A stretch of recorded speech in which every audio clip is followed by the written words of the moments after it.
name is Dr. Sherra. I am so happy that you guys tuned in. I just want to share with you really quick what we as chiropractors look for. Now, this is the model of our spine. We all have one.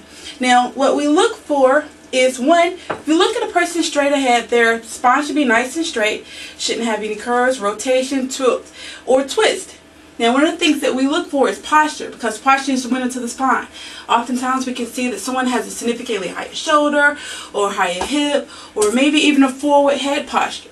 So once again, this is what a normal healthy spine should look like.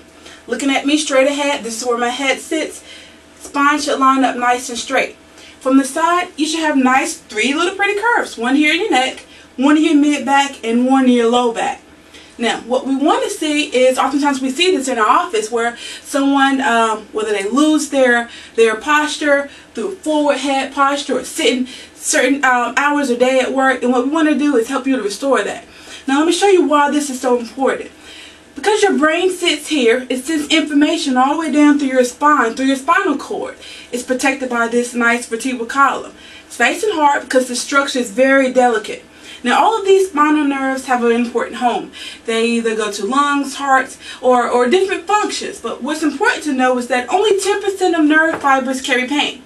Now, 90% of nerves have other functions. Follow me, if you will, over here to this nervous system chart. Now, as chiropractors, we recognize that the nervous system controls and coordinates every aspect of our body.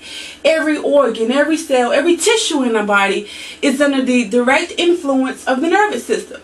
So your brain sends information here, once again all the way down through your spine, and it has to exit out through all of these spinal nerves.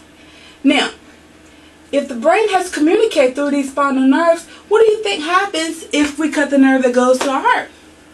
Yeah, it wouldn't be a pretty sight. Imagine if we put just enough pressure on there. It'd be the same concept. And that's called a subluxation. Now that's what we look for in our office, to make sure that there's no interference with the process of the bodies of being able to communicate the way that it's supposed to.